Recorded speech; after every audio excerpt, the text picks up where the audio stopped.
All right, well, that was it. So that was my secret meeting at MTX. It looks like they're going to be clearing a lot of inventory out. And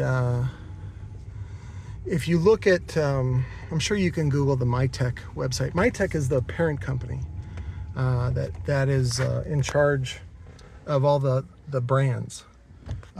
It's sometimes it's known as a holding company, like Alphabet is a holding company now for Google and for all the other subsidiaries that are under that umbrella.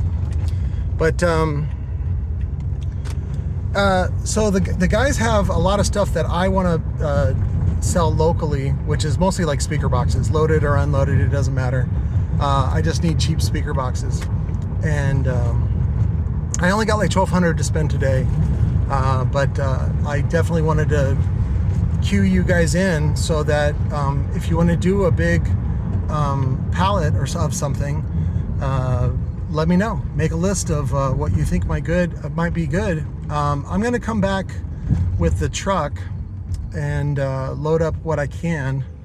It'll probably get filled before I run out of money. So, but they wanted me to come back today. They were like, "Please come back today." I was like, "Okay, you got it." So, but for those that trust me and want to do again like a palette of something or whatever, they have everything. I mean, they've been doing this for such a long time. And then I think it was last year that Lloyd passed away, and he's left this huge legacy. And it was really, the market was kind of coming down on a lot of this high-end stuff, and they're stuck with. I mean, it's really good brand, really good quality stuff. But the problem is that other brands like Sundown, like Scar, that are cater to more younger people. Don't know. Not that the MTX stuff is any better. It's just, again, it doesn't ring people's bell the way that who's the sexy brand? JL Audio, whatever, JL Audio. JL Audio rings a lot of sexy bells for people. Oh yeah, you gotta get that JL Audio, even if it's a W1 or a WX or whatever it is. But yeah, so maybe I can do that here with the channel and you guys and your help. I had a really good time last night on the live stream. I'm very grateful for everybody that tuned in, and I would love to start making that a weekly thing, just so that we can kind of convene and I mean, I love sharing the technical advice and all that kind of stuff, but mostly about your other perspectives. That's one thing that you guys don't understand, or a lot of you guys don't understand, is that I can't do everything. And so I need you guys to be sort of like detectives and lookouts and all that kind of stuff. And the reward for that kind of behavior is going to be that you're going to get a nice chunk of booty. If you can, help me buy out like this section, I'm like, okay, yeah, your reward is a nice chunk of money, or a nice chunk of stuff that you can turn into money yourself. And so, but again, I cannot do this all myself, and I need your help, and I would love to build relationships with you guys and see what you guys can come up with, because again, your local area needs equipment, and if you can provide that, then you're going to be a hero, and you're going to be valued. And if you can do that in an honest, valuable way, it's going to help you in the future. So to close, okay, this guy was going to stop short. But don't come to the car.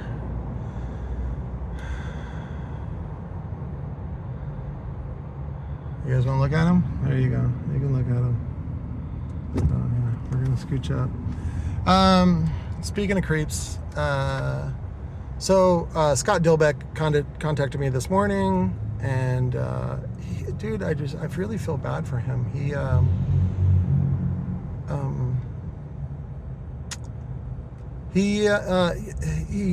asked me to stop, basically keep my name out of it, or keep his name out of my mouth. it's what he asked. But the problem is that he's already done things that were insanely disrespectful, and he hasn't even tried to apologize. He's like, I'm not sorry. And I'm like, well, then everything stays the way it's going to be, which is that I get to forever poke fun of him and how dumb he is being.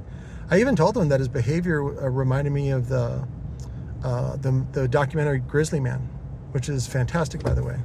And also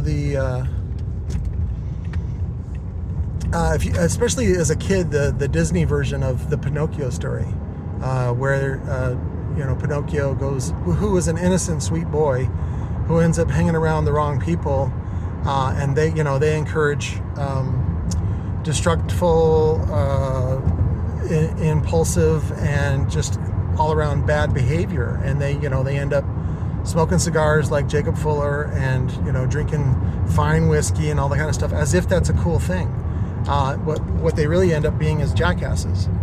And and I told Scott about these two references, that there's a reason why these movies are made, and there's a reason why Guillermo del Toro recently made the Netflix version of Pinocchio. It's because the message is still relevant, and there's so many men that want to be men, right? But they're really just boys inside.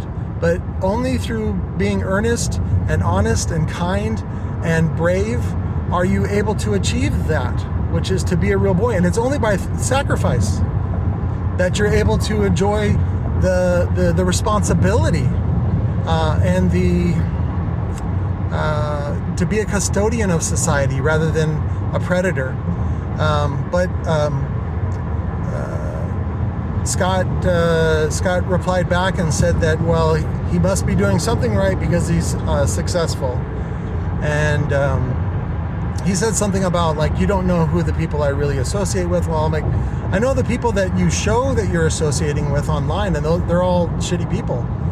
But Scott says basically that he's doing something right because he's making money. And it really hit me in the gut when he said that, because I was like, what is it that really irks me about that? And what it is that scene from I think it's Wolf of Wall Street with Matthew McConaughey, where they talk about, that's what Wall Street is, right?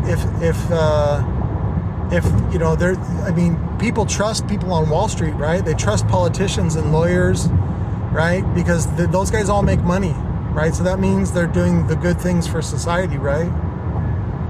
That's absolutely not true at all. And so if you're measuring external factors like wealth or status to justify your morality, you're in big trouble. So, and that's not what the world needs, and that's one of the reasons why everything is falling apart, is because nobody wants to keep their promises, nobody wants to be honest. Because good guys finish last, and I know it's very hard not to give into the temptation of money or status or being earnest and humble, right? And the best picture of that is somebody like Scotty Johnson and Jacob Fuller. And I don't wish any harm on them. I find it really sad, actually, that they could be doing more in this small community, like educating, but they're not. They're there to harvest your ignorance, and that's an easy thing to do, right? It's an easy thing to be a snob and pretend that there's scarcity. That's all the corporate world does. And so, again, I put my money where my mouth is, and that's why I do what I do. And I'm very open about, if there is a margin to be made. Again, it's up to you on what you want to do, and it's up to those temptations are all the time. And I don't want to shame anybody for living that sort of life, that whatever you want to call it, a pimp life or whatever, baller life. It's up to you and what you're doing, and just realize that when you acquire that kind of wealth, there's an expense to it. It comes out of somebody's pocket, and until you do something honorable with it, it's just you standing on the necks of other people and taking their money. So like the reference I made yesterday in the live stream about that, you know, nobody ever thought about killing, you know, millions and millions of people and just taking their money. Can you make a lot of money that way? Oh, of course. Of course. You can create a legacy that lasts for centuries. And that's what JP Morgan is, Chase, the bank, Wells Fargo, US Bank, Bank of America. That's the legacy that those robber barons have left. And those are the people now in charge of that stuff that are there to, again, stand on the necks of the people that trust, people that hope, people that work hard, you know. I don't know. I'm just not a fan of that. So, but that's why I do what I do, and I hope that you guys take advantage of this opportunity. And I cannot consume it all. I cannot sell it all, and so I'm hoping that I can lure you guys into taking a chance with like maybe $1,000 or something like that, or even $500, and then getting a nice payout. And then again, the goal for our church, for the Church of Zeotology, is to get you to make $1,000 a week at home, so that you can stay home with your family, so you don't have to commute, so you don't have to go to a job that you hate, so that, you know, you can be with your kids, you can be a good parent.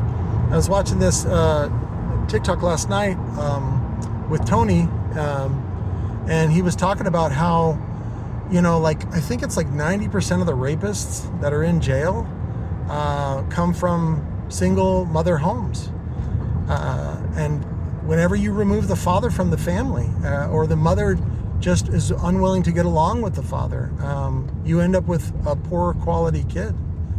And then those kids go out into society, and then they do their destruction, and then hopefully the justice system scoops them up and, you know, cages them. And I think that's a huge waste of intellect and effort that is simply just, it's on the wrong path. That's all.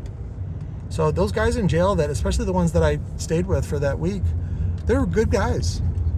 They just, you know, they all come from broken homes. They all, you know, want to do good, but sometimes it's hard to break out of that, you know, that peer pressure, I guess you would say. And the same thing goes with Scott. Scott's peer pressure says that he should be doing, you know, things like Jacob and Scotty, and supporting them in their efforts. And, you know, you make your bed, you're going to lie in it. So I'd just rather I'd rather be in a humble bed rather than one that's made of the bodies of other people. But anyways, I love you guys. I will talk to you later. And I got to go get the truck and get down there. I'll at least make one trip. Maybe I'll make 2 trips, depending on how far the cash goes. And I'll show you guys. It's really not that hard. It's really not that big of a deal. But anyways, I love you guys. I'll talk to you later. Bye.